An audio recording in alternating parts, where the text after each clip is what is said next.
Yes. Welcome back to the channel. Welcome back to football with your main man himself. Ends in the building. Big up to Scraps in the chat already. I can see you guys in there.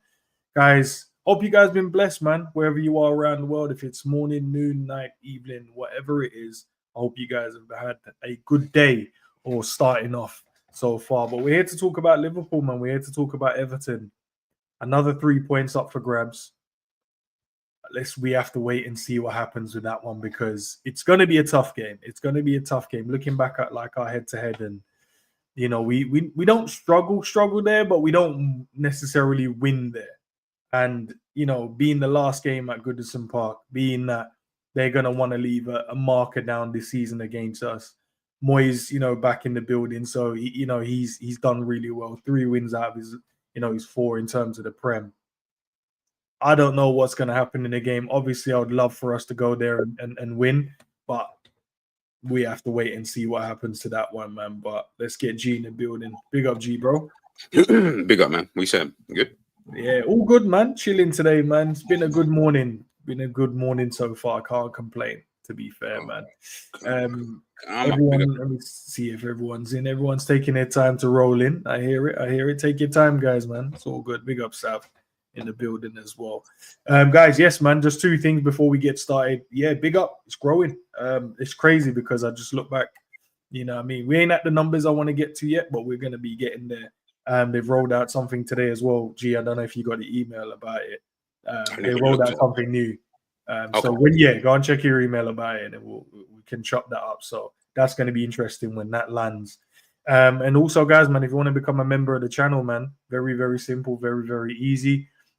Come and support the channel, man. I'm going to be doing the members videos a lot more frequently now as well because I've been neglecting it. So I'm going to do the live members videos. So it's only going to be me and you guys will chop it up in there, man. Big up to Cav as well in the building. Man, them sending the eyes, bro. But yeah, man, G, I don't know if you watched the press conference of ARNE slot.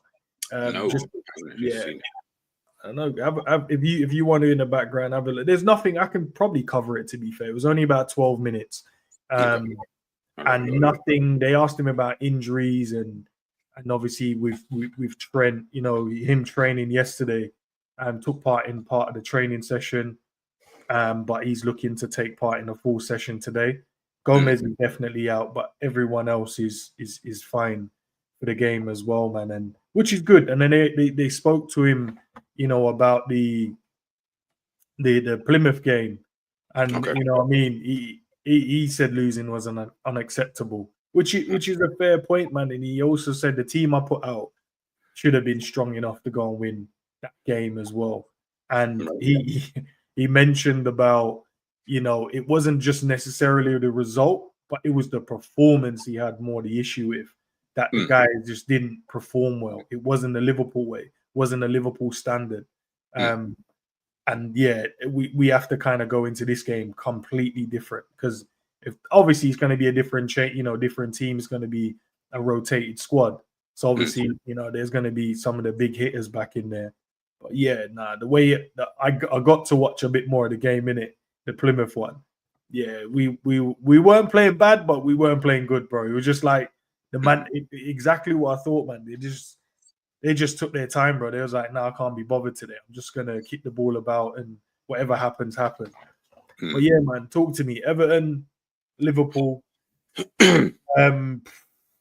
expectations. What do we need? Where could it go wrong? Where is the danger for them, etc., etc. Yeah. It's a tough game, man. It's a tough game. It's Merseyside Derby, bro. Like, it's the last one at Goodison Park as well. So you already know that they're gonna be on it. Like, there's no tomorrow. I'm gonna say it's evening game. Yeah, so yeah, under the lights, all of that kind of stuff. So yeah, I think it's gonna be tough. I think it's gonna be a tough game. It's just, I think it's more about if Liverpool can take the emotion out of it, which is going to be nigh on impossible, I can imagine. You know what I mean? Because it's a Merseyside derby and that. But yeah, I think if you can take the emotion out of it and don't make it a scrappy game, then I feel like Liverpool should be able to probably come through it comfortably, if I'm being super honest with you. Do you know what I mean? Because they're going to make it about the emotion. The fans are going to come on, like, you know, corners and all these little things. They're going to, you know, be onto us and stuff, which is what I would expect them to do. So, yeah, I just think Liverpool just got to play the game instead of the occasion. And I think that's something that, you know, we've spoken about a lot, you know, with Liverpool in recent seasons and stuff. Is about playing the occasion more than the actual game, bro. Play the game, bro. You'll be calm. You get what I'm saying? Like, you like, we are superior to Everton. Like, Everton are shit. They have been shit for time. So the reality is we should, on paper, obviously, we know what that looks like, but on paper, we should be beating them quite comfortably. So I'm going to just be more intrigued to see how he kind of navigates his first Merseyside derby, because he ain't never been in one before. And it just so happens this Merseyside derby is going to be one where it's the last one at Goodison Park. So it's going to be a bit extra than he probably would have had for just any random season where it's just a Merseyside derby. So yeah, man, play the game, don't play the occasion.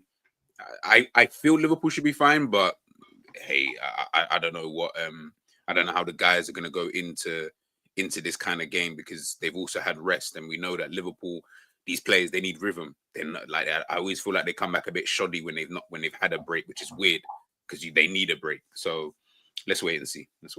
No, you're in terms of the exactly what I said when I was doing the stream the other day with Sam, and I just said, look, we can't go into this game exactly what you said with the emotional, you know, imbalance, bro, where we're just like, let's just flying into tackles. We put the ball in their court doing that. We have to just play our football. We have to just get the ball on the ground and pop it about and do what we've been doing and frustrating teams. We can't go into this game, you know, and I said as well, we can't go into this game with carrying passengers. Everyone to a man has to be doing their job. You have to.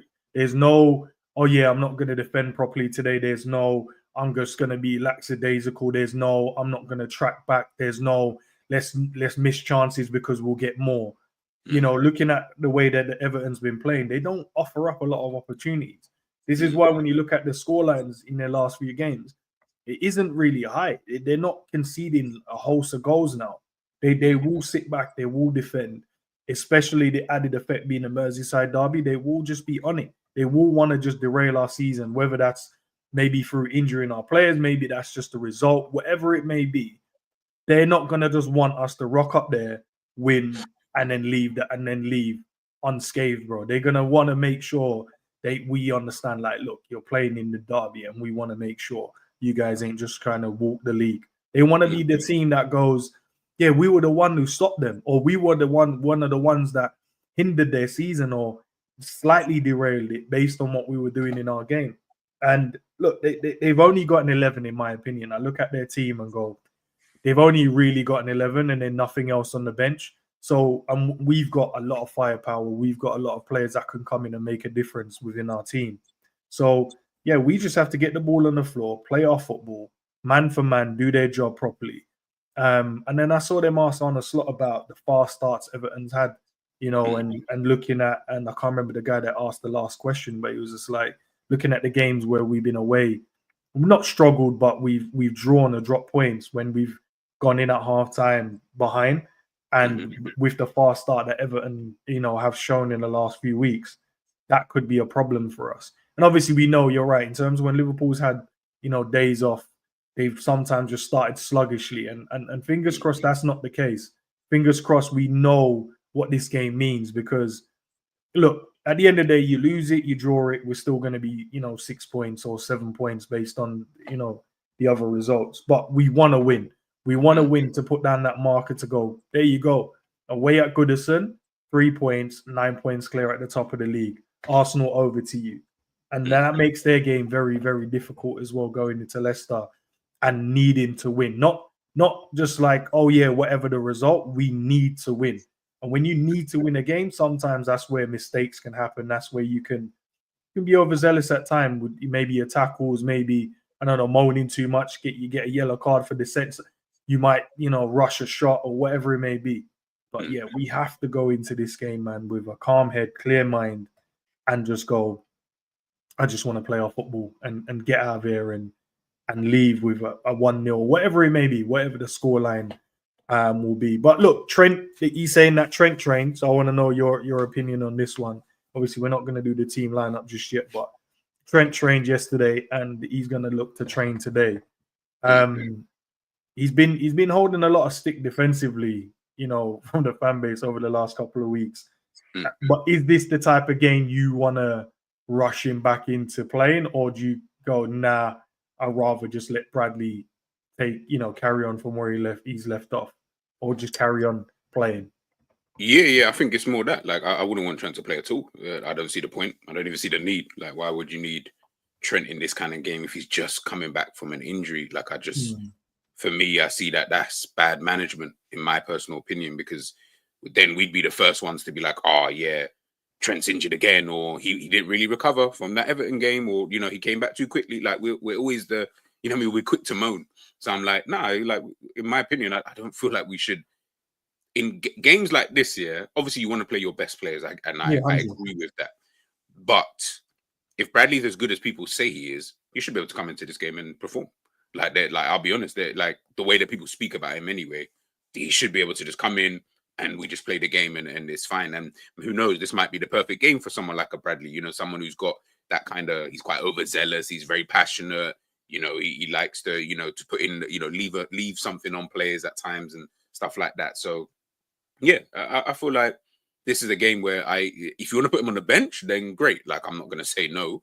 If he's fit enough for that, then do that. And if you need him, like we did against Newcastle that time, then yeah, you bring him on, to change and affect the game if things are not really working down that right-hand side. But yeah, like for me, I'm like, bro, just play Bradley. Like, Bradley's as good as everyone keeps telling me, then I'll be real. These are the kind of games I look at and think, if I don't have a fully fit Trent, it shouldn't even be a problem to put Bradley into this. Like, he should just be like, okay, cool. Yeah, I'm going to perform. Simple as.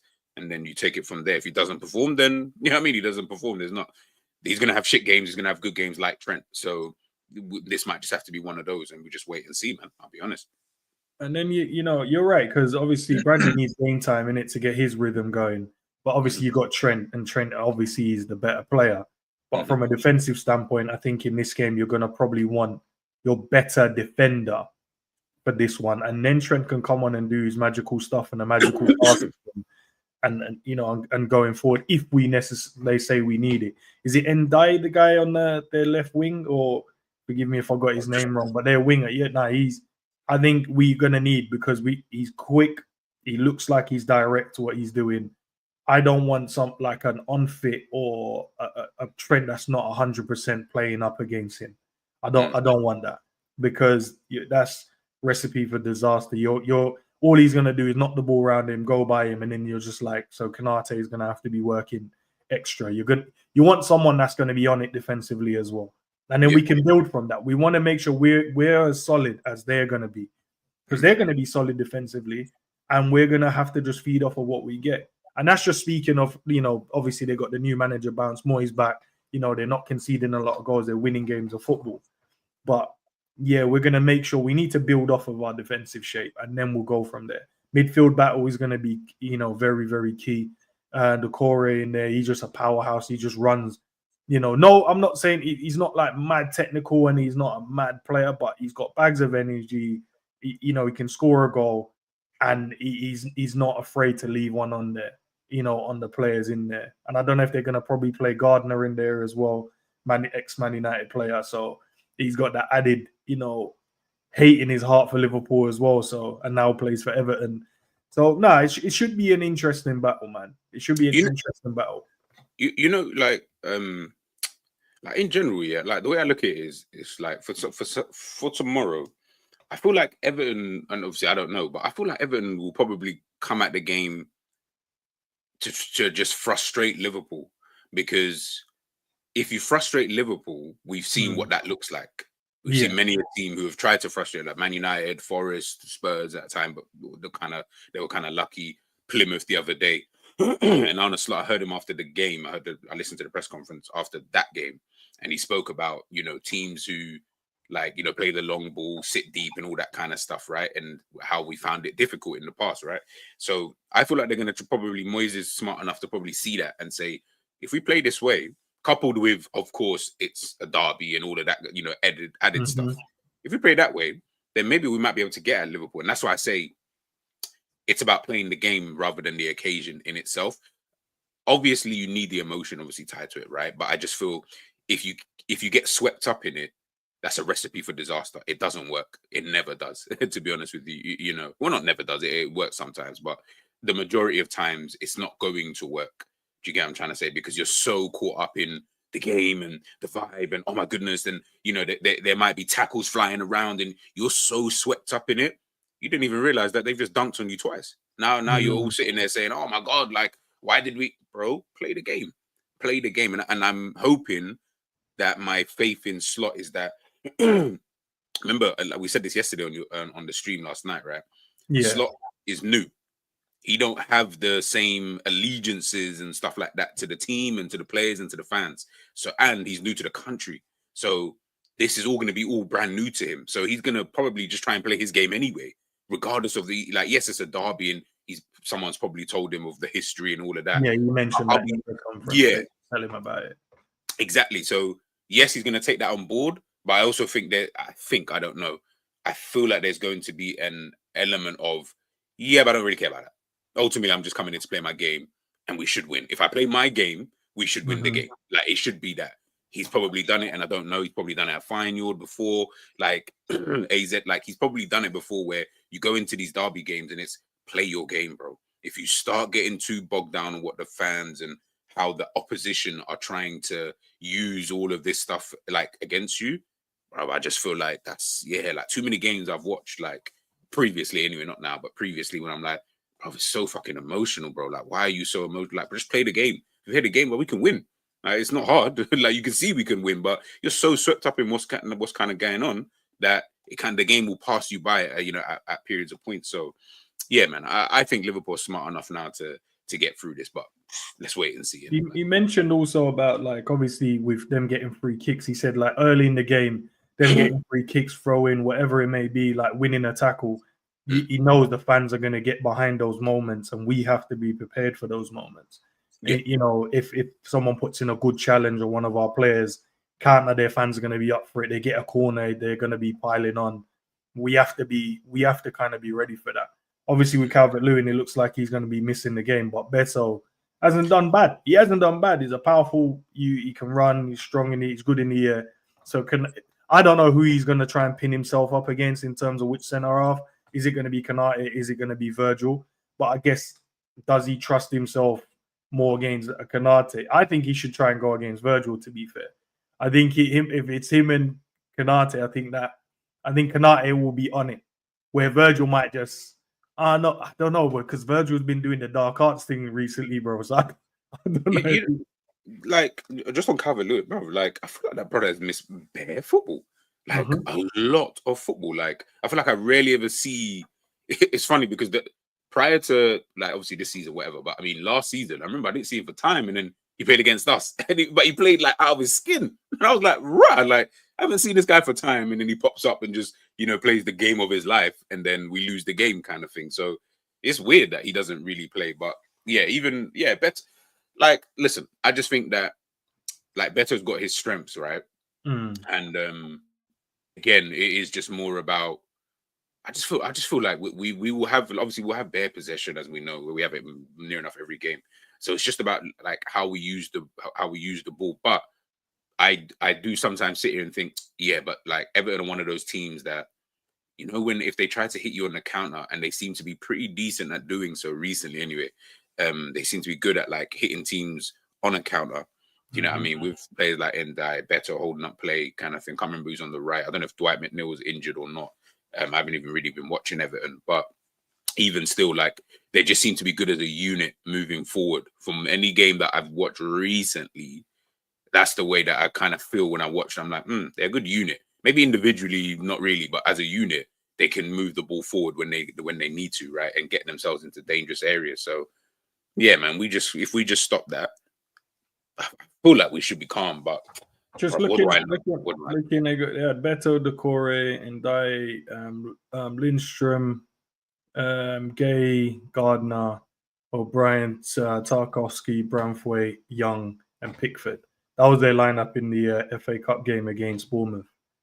Issue is on their bench. Yeah, Michael Keane, Carlos Alcaraz. That's really it, to be fair. Yeah, from anyone that's noticeable enough to probably come on and do. They didn't have McNeil on the bench. Let me go back to their previous game before that. Maybe was he rested potentially? Let's have a quick look. What was the last game? That was a 4-0 against Leicester, wasn't it? And they smoked them in that first half, boy. Yeah, pretty much. Marilenko was the only one that played left back in that one. It's the same. It's literally the same midfield, same back line, apart from Marilenko. It would make sense because they don't have a massive squad, and it's not like they got Europe or anything to be worrying about. Like, oh shit, we need to play this, brother. Like, yeah, it's the same bench as well. So McNeil wasn't on the bench. But obviously, I don't know if they've had any updates in terms of the fitness. But he didn't play in their last game. I don't know how quickly he was back to try and play. So yeah, they're gonna go with that midfield of Lindstrom and Decore and Gay and Gardner. I think that's the five. They play a 4-2-3-1 and then Beto up front. That's what they're gonna go with. Yeah. Like, bruv, listen, these are the kind of games that when I'm looking, I'm like, bruv, like Liverpool, you should be winning them anyway. To be honest with you, like if you're trying to win a league title, this is where you go away to Everton and you win. I watched Manchester City. I can never forget in the treble season, I think it was. Mm-hmm. Because Gundogan's still there. No, was he there?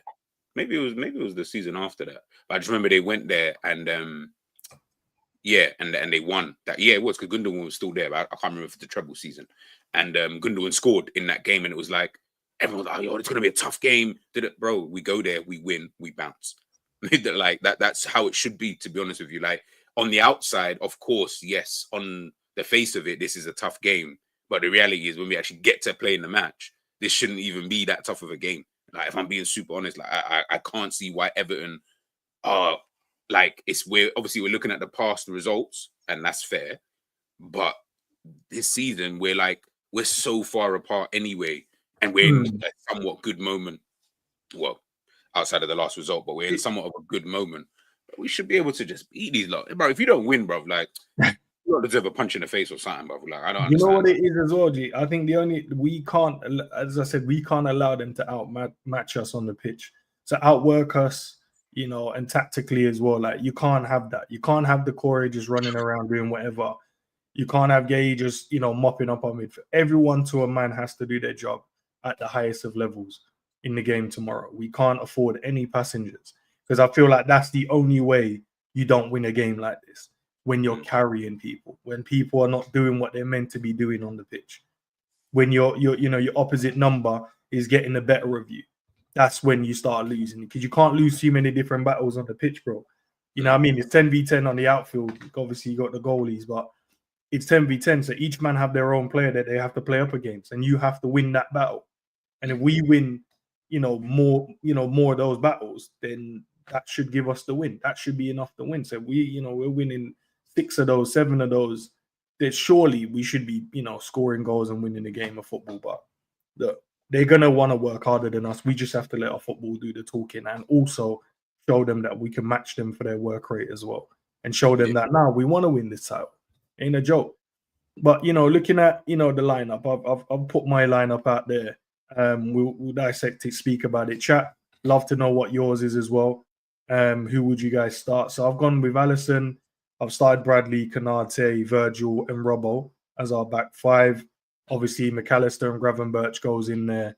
Salah, Sobbo, Gakpo, and then I've gone with Nunes up top. That's what I've gone with. Just looking at this particular game, is there anyone in particular you would probably change or maybe adjust in the team? Is Jota injured? No, he's playing. He's fit, but he didn't do much in the last game, and I don't know. Like I'm hearing he's unfit, and I don't need unfit players in this game. I don't need 40%. need people that's going to be on it because we need the 3 points. There's 90 minutes of football, so you'll get a chance to come on and show something. Yeah, I think that'd be he was maybe the only one. Between him and Diaz, like I'll be honest, my agenda is I don't really want to see. I don't feel like. Yeah, I have to be honest. I'm not gonna lie. At least you led with my agenda. Yeah, no, I'm not gonna lie. I'll be honest. I don't want to see Núñez play. I don't feel like he's adding me anything to the team enough for me to warrant him playing. You can show me all the defensive stats in the world. I couldn't even care less, bro. Honestly, I feel like in games like this where it could be quite tight, he's not the one that you want up front because he ain't scoring. Well, it'd be rare if he does score. So I feel like I'd rather just have a Jota. But if the game is getting stretched, Núñez is the perfect option. That I will give him. He is the perfect option. What, to running behind in space when their centre backs or full backs are tired?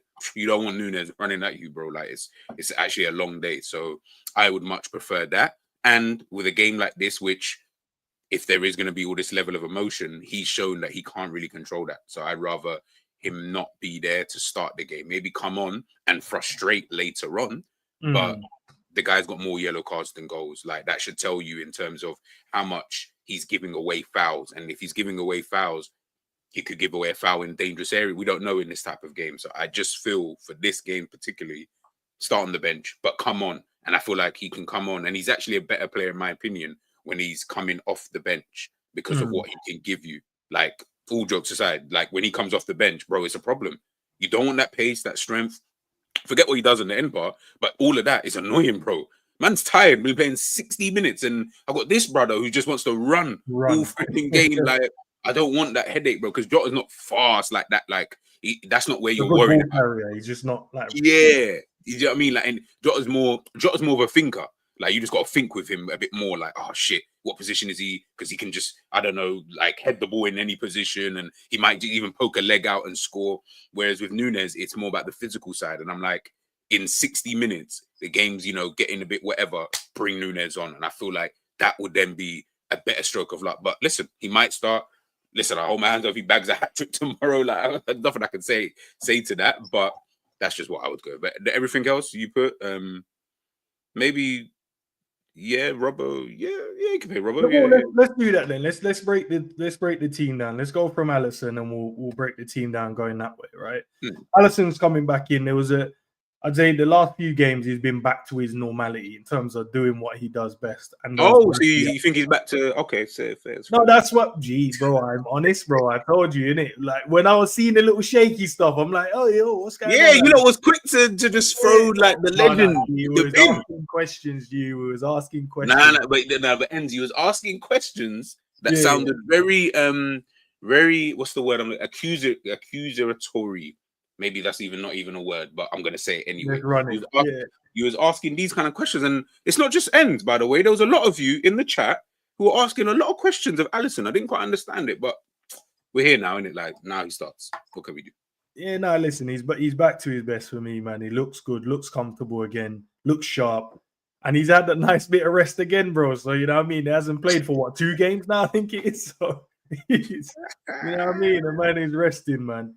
Konate obviously in the back line. We know it's going to be him and Virgil van Dijk. But Konate again last night, I see him putting up an IG video of him, doing his workout, still doing his strength and conditioning at home. Oh yeah. So listen, he's trying to put himself in the best shape. It's so crazy because it just reminds me of a Salah video or a Salah photo that he would put on IG in his story. That I'm in the gym, bro. We know you're in the gym every day, bro. We know. Like at this point now, we just know you're there. We don't need to see it. We're good. We understand it. We know it. I think Ibu's taking up that mantle being that guy. I need to show these guys I'm putting in the extra shift and at home, letting them know I'm fully for this team. Is that not okay? And like, no, it's good. It's good. Okay. It's good. I'm not gonna argue with it. Just saying. Just wonder. It's not like you didn't like it first. Virgil, Dark Arts recently, bro. I keep seeing on Twitter they keep putting a compilation together of maybe sending offs. Albert Richarlison the other day.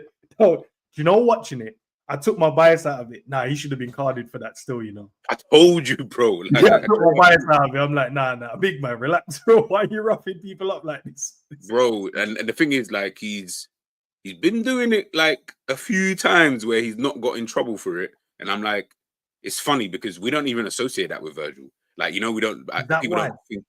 Yeah, maybe that he gets maybe like because he has this like persona of like, no, I'm cool in it. Like, you know what I mean? Like, don't worry about me. I'm just here doing my thing. Yeah. Like, he's one of them guys. But nah, I'll be real. Like that when I saw that, I said I wasn't not red card or anything, but it was like, bro, like you need to just be careful because he does it quite a lot. He did it against Bournemouth actually. What's that brother's name? Atara, whatever his name is. He did it against him. And I was like, bro, you need to be very careful because you do that quite a lot. Just dashed him, bro. I said, yo. But the thing is, it's like he's dashing them, but there's a difference though, bro. Like you're leaving one in, but not in a way where it's like clean or nothing. That you're fully going in for this. Yeah. Listen, if he's getting away with it, then clearly it's working. Let's not spread that, bro, because we don't want to say getting away. Then the referee starts seeing it on streams, and then all of a sudden it's like, oh, you think he's getting up? No, he's just rest. I don't know. They're just tussling in it. Let's use that, bro. They're tussling, and he's coming out on top because he's stronger, and you know what I mean. He's a nice guy, bro. He's a nice giant. Tsimikas and Robbo. I see people, you know, threw Tsimikas under the bus for the Plymouth game. And then Robbo's now their favorite left back again. I don't know. It's crazy, bro. One game, they're like, nah, get rid of Robbo because he's not good enough. He's too old. His legs are gone. You know, we try and defend him, and then he fell over twice doing a backpedal. And I was like, okay, maybe the legs are going still because that's twice now I've seen you backpedal and fall over. I don't know. But Tsimikas didn't have a good game against Plymouth in some of the fans' eyes. And now they're calling for Robbo for this one. What do you think? You know what's so mad? Yeah, I just having a look and trying to remember that when he fell over, I was like, bro, you know what? That reminds me of one time, like I didn't play football for time, and maybe the ball got like booted up into the air, and my mind knew what it was going to do. Like I knew I was gonna bring this ball down, and I wasn't gonna do anything mad. Just bring the ball down, and I was just gonna pop it off, you know, to the guy who's maybe just a bit to my far left. Yeah, it didn't even work like that. Like all of a sudden now the touch looked crazy. I kind of buckled a bit, like, bro, like, oh, gee, like what's going on? Like you ain't got the touch. I'm like, and now I'm embarrassed. Now I look silly. Now I don't know how he felt because he's got thousands of people watching him. But yeah, don't worry, Robbo. I know where you've been, man. I know where you've been still. But yeah, Robbo come back in. He's looked back to normality for me. Like normality is just him being efficient, doing his job, getting the ball in the box, winning his tackles. But there was a few little periods, man. I saw the 2 back pedals. I saw it in one game. I was like, nah, man, it can happen. Then I saw it in the game after that. I'm like, yeah, I don't know if I can defend you for this one, bro. I defended the last week's one, but you did it again, bro. I can't just keep defending you doing the same stuff.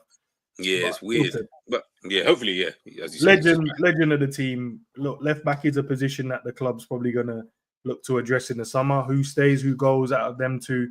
You know, maybe Robbo stays because of the experience, and then we get someone else in, and then, you know, to replace Tsimikas, or does Tsimikas stay and then Robbo is the one that moves on? We kind of have to wait and see what happens in the summer. Obviously, with the Trent situation, just coming back, training once yesterday, part of the training. Let's see what happens today. I wouldn't want to start him, so I'm going to give the start to Bradley. He's fit. You might as well just play the youth in it. Let him play and let him do his job. I agree. And then you got this man that every time we speak, bro, it's like he needs rest. But he gets a lot of rest, bro. He gets a lot of rest, Gravenberch. He gets a lot of rest, and yet still we want to rest him. I know in the Premier League, why would you rest him in the Premier League? You don't need to. He's fit, playing. Yeah, true. Do you know what I mean? And he gets rested in the other cups. Champions League, you play your best team, right? You know, you don't rotate there. But he did get a couple of rotation where he didn't play. Maybe in the last game, I want to say. But he played, you know, all the other 7 or 6 games. So, you know, him coming back in is good. And then McAllister, what's going on with him? Because I know there was like a period in the season where people are like, I don't see what he's doing. I don't see what he's good at. But he's not. Maybe it's the profile. People misprofiled him at times because they was expecting him to do certain things. But him and Gravenberch make a great partnership in the midfield, bro. Like, it's mad to watch what they do together. And how much of an angry guy this actually, you know, McAllister is. Yeah, no, he's definitely got that little man syndrome. I think I feel like he's been okay, like at best, like this season. I don't feel like, but to what you're saying, maybe you're right. Maybe it's because the profile of player I thought we were signing, I've not really seen that. Like, no, sorry, that's a lie. I saw it last season for a little bit.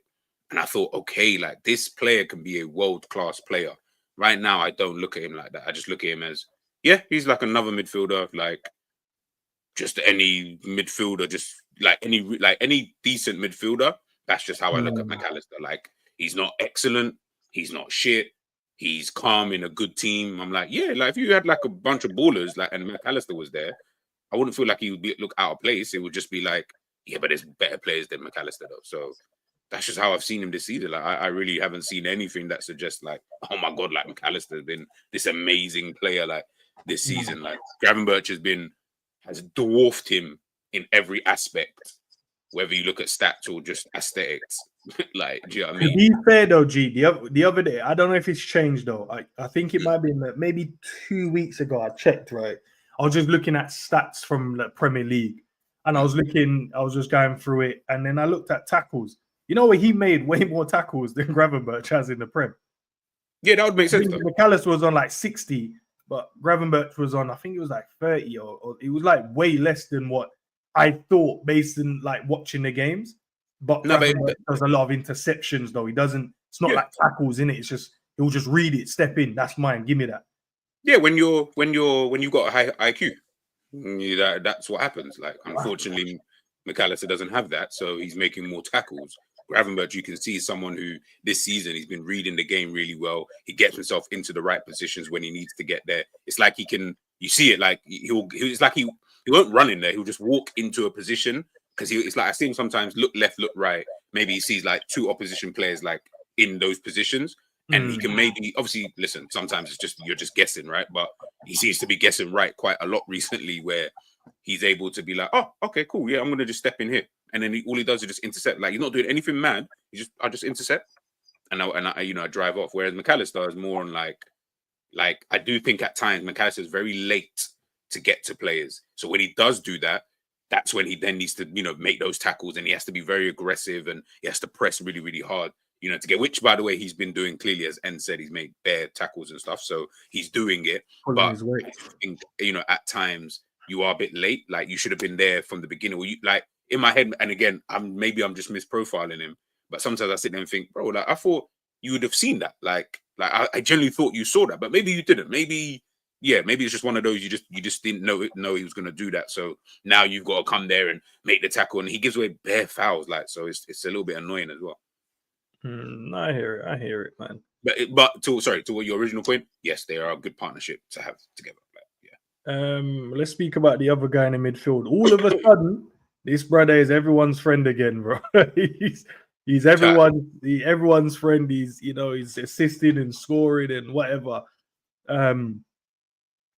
When we were speaking at the start of the season, and we were just like, nah, he's in the team because he does something clearly, or else the manager would have dropped him at the team. He would have dropped him.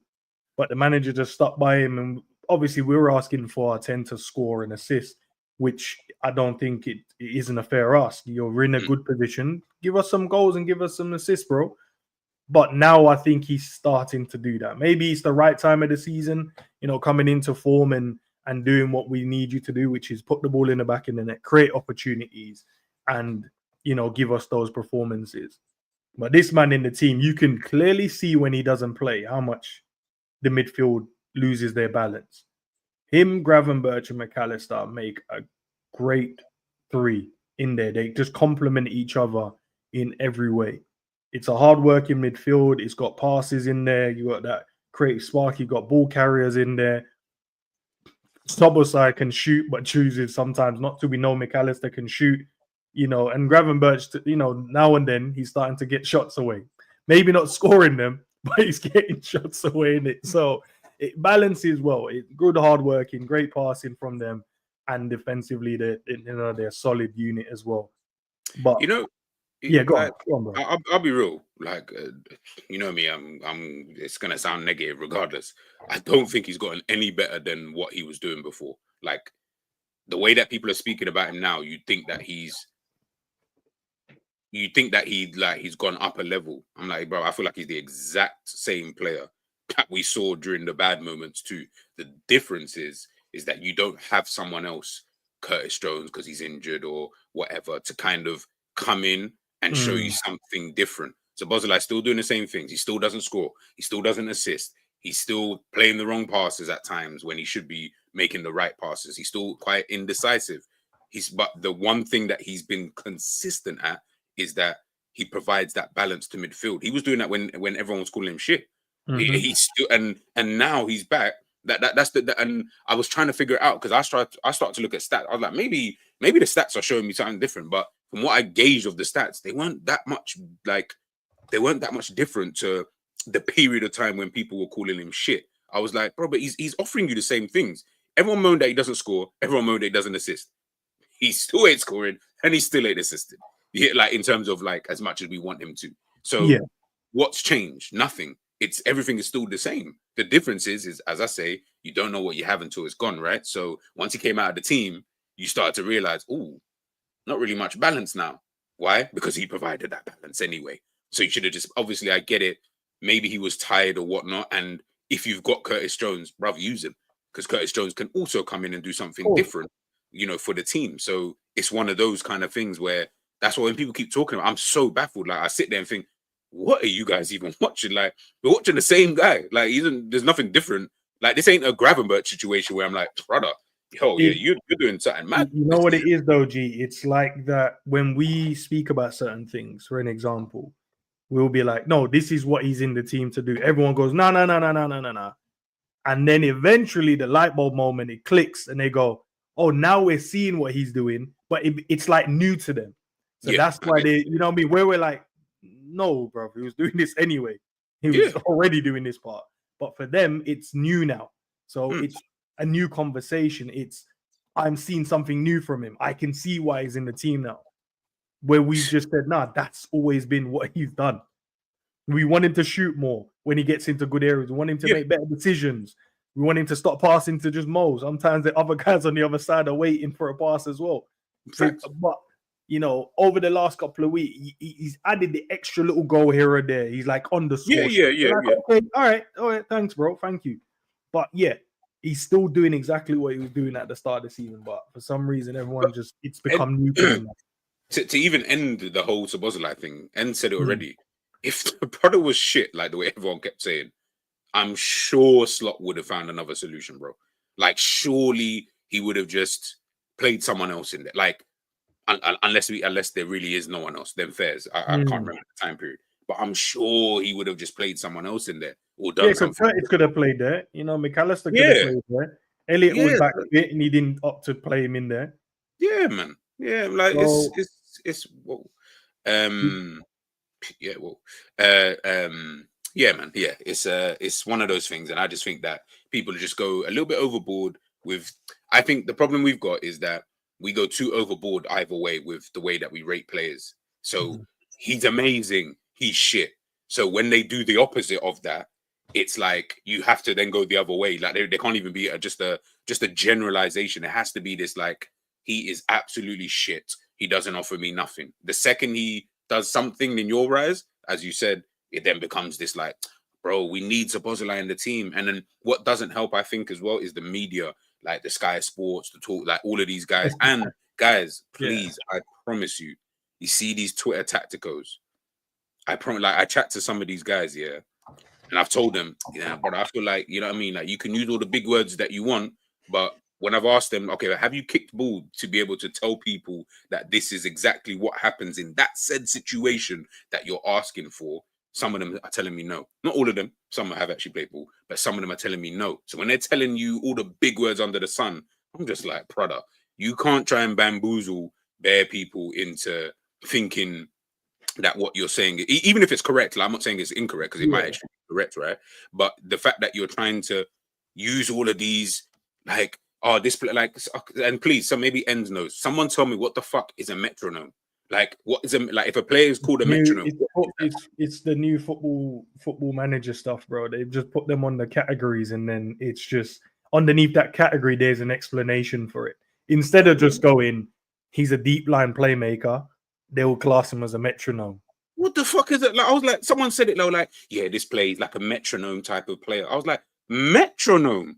Raw, this must be the fucking Marvel universe, because I have never heard of that word in my life. FM has all of them, bro. You just have to look and they get the list of and what all of it comes on the But this is where they're getting it from. See, look, bro, I play Football Manager all the time, but you see when I see certain positions, like there's one beginning of an E. I can't remember what. I'll try and find it. Yeah, and I remember looking at it thinking, the fuck is this? Like, I just want a deep line playmaker. I don't need an Engash or whatever it is called. Like, whatever it's even. No, they're teaching it at academy level now as well, bro. So a lot of them, I'll get because I was talking to the under 13s coach over at one of the man like Dave who's super illiterate trying to speak. So guys, all right, so what we've got is you're going to be the metronome today, lads, all right, and we need you to drop in a little bit to pick up the ball from the centre backs. Bro, Dave, I beg you, just tell me I need you in this position. Make the game make the game fucking simple, bro. Stop trying to sound like you're all brothers. Football, this is one of the most dumbest sports in terms of personnel within it. Like, we don't need it to be this like articulate artistry. Like, I just need you to make it simple and allow for players to be able to understand that. That's how a good manager, i.e. Sir Alex Ferguson, Jurgen Klopp, like all of these kind of managers, that's how they're able to speak to an audience, i.e. their players, because they're able to convey what they're trying to say and articulate it in a way that everybody can understand. So that every Tom, Dick, and Harry should be able to come in here. That's why guys like John O'Shea and Sylvester and these man could play, bro. You're like, how are these man playing? So what? I just said, listen, just get on the pitch, bro. You're playing here, just clear the ball, pass it here, and that's it, bro. I don't need you to don't extra little tactics. But then we go on, bro. Cody on the left hand side. This man has been in mad form still. Respect it. I respect it, man. He's he's just keeping it simple, bro. I'm cutting in back post cross. I'm going 1-on-1 and I'm shooting, bro. I'm cutting in and I'm shooting. I'm going 1v1 and I'm cutting it back for the cross. Like, it's just straightforward, standard stuff. But he's performing. He's getting the goals. He's at the back post when Mo's trying to cross the ball. He's arriving at the right time in the right moment. And he's in form right now. And these are the type of games I look at and I go, Cody could be the difference makers in these type of games. Because he'll just turn and just Ross one top corner, or he'll just have to be the back post or just pop up in the middle and he's got to tap in.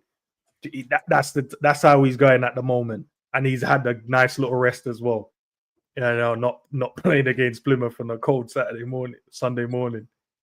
Well, the thing is, he's not going to be the game winner is on the right hand side, but you know, I get where you're coming from, but yeah, he's not.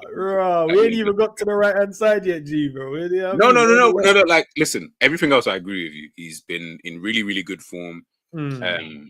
Yeah, he seems like a player that right now is just thriving at being able to play in a position that he wants to, play in. We've had to shift someone else into forward line just to get him on the pitch, on that left-hand side. So, bruv, like, he's in form, and I feel like he could do well, and I do think he can help for us to get the victory. I'm definitely not going to say, anything against that, but obviously the guy on the right, he's, We'll get to him, bro. But obviously, I opted to go with Núñez through the middle, and that's off of the Spurs game, not the Plymouth one, because the Plymouth one just came on and, he just did whatever kind of thing. But the Tottenham game, I was like, yeah, we might need that level. We might need that level, and then the other guys can, chip in where they need to chip in from a goal standpoint. Because from set pieces, Everton's going to be dangerous from those. And the way that this man dealt with them corners, bro, was mad. But so also the way he held the ball up and linked the play was good as well in that game. And we'll get the Mo's and the Gakpos in from there. But great point he made about obviously Jota as well. But I don't want to put him in if he's not fit, bro. I don't want to put him in if he's half fit. As I said, I don't want to carry no one in this game. I don't want to. Can Diaz come in and do the false nine thing? Yes, correct. He's done it a few times, but even then, I don't like it. And if you heard the way, and I don't know, you watch the video anyway. You see the Twitter things where man, they were just cooking Diaz. So I know people don't want Diaz starting on the pitch, bro. After the Plymouth game, the way that they dealt with him in that one, the way I saw people speak about him. There's no way people are telling me, yeah, we're going to run him through the middle of the pitch. And that's what I mean, bro. That's if he start, I don't think he starts. I think he'll come on, and I think him coming on will cause a lot of problems. I don't know. Let's see what. Yeah, he'll cause a lot of problems late on in the game if needs be. Yeah. Like, listen, I don't even know what forward line. I feel like the forward line is just outside of, to be honest, maybe like, what did I say? Like maybe a month ago, the forward line that we had whenever that was, it's not going to be the same forward line that finishes the rest of the season. No, like it will change, bro, because it just always seems to do that. Like I don't really get it. But listen, right now it's Gakpo and Salah. At least we just need to pick the other player. And then obviously Salah on the right hand side normally turns up against Everton as well. Normally, you know, he's the big game player for us, and that's what I was saying. We can't be missing 2 or 3 more. We got like that first one, bro. We got to rattle that in the back of the net, and let's build from that. That's what we need, bro, because I can't have us letting them have any encouragement in this game at all. He's our talisman. He's the one we rely upon to get our goals and creativity as well. Bro, we're gonna need that. We're gonna need that. We can't, you know what I mean? There's no, let's have a slipper one here, slipper one there, and then maybe score. Get one, put it in. If there's a square run, square that, tap that in, and let's head out of there with a win. What's your take on him, man? Top goal scorer, top assister in the Prem. Cooking, bro. Ballon d'Or. Hey, why I see people dissing Rafinha the other day as well, bro, on Twitter. I was like, raw. Listen, you know, bro, the Salah fans, bro, like they, you know what I mean? They're crazy. Listen, man, Salah will do what Salah does. Yeah. I think I agree with you, but I don't feel like that would need to happen in order for Liverpool to win. I feel like he will just need to do what he always does, which is just go and win us the game. You know what I mean? So if that means you don't pass when you should pass, I'm good with that. You know what I mean? Just means that you have to score the next opportunity. You know what I mean? That comes your way, you know, kind of thing. And listen, we know what this is Salah now. Like the guy's gonna just do whatever he's gonna do, which is we're gonna gear our game attacking wise towards him.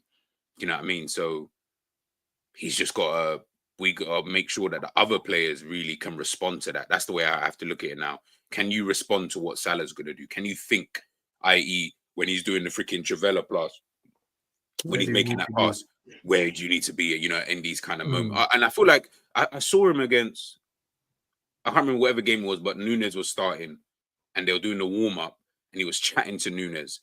I have no idea what, for all I know, they were talking about food after the game, but I'm going to go with the premise that he was speaking about because he was pointing somewhere. So it seemed like they might have just been talking about, I don't know, maybe when I touch the ball this way to my left-hand side, as an example, you make that run straight away because my next thought is going to be, you keep it moving. So as long as you're making that run, you'll always get the ball, or at least try and get you the ball. I don't know.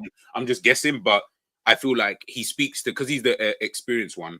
I feel like he chats to these guys and tells them, look, if I move the ball a certain way, or if I come inside, you just need to make sure you're at the back, you're at the far post. As long as you're at the far post, Gakpo, I'll get the ball to you in some way, shape, or form. You'll be in space. We'll be able to do our thing. And then Nunes, or Diaz, whoever, just make sure you know you're in the right position. So yeah, man, we just need the leadership more than anything from Salah.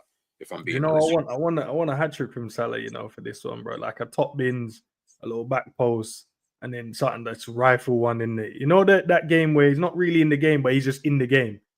He'll just score. Listen, Salah hat trick, Liverpool win 3-0. A long day for a lot of people, man. Long day. Yeah, no, that'll be beautiful still. I can't even lie. But let's get to it, man. The score predictions, bro. Chat, you guys know the rules, man. Put your score predictions and your goal scorers in there. And let's see whoever can get the goal scorers and the score prediction right this week, man. We've got Everton tomorrow. G, you might as well start first, and then I'll give you mine after. I'll go with 2-0.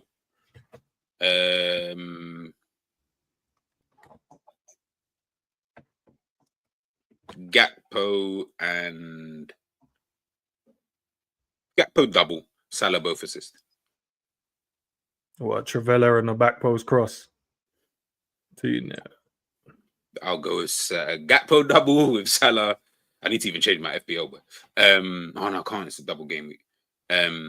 Yeah, but I'll go with that. Salah with with 2 assists, which will bring him closer to the assist record for the season, wherever it is. I don't even know what he's on now. I think he's on 13, 14, something like that. Yeah, so yeah, and he should be touching more than 20 this season, to be honest. So yeah, and Gakpo, just get some more goals. Simple. I think that'll be calm. I'll go with. I just feel that they will score, bro. I don't know. I'm gonna go with 3-1. I reckon. I hear it. I reckon 3-1. I think they will score some jammy goal. I think the boys will have enough.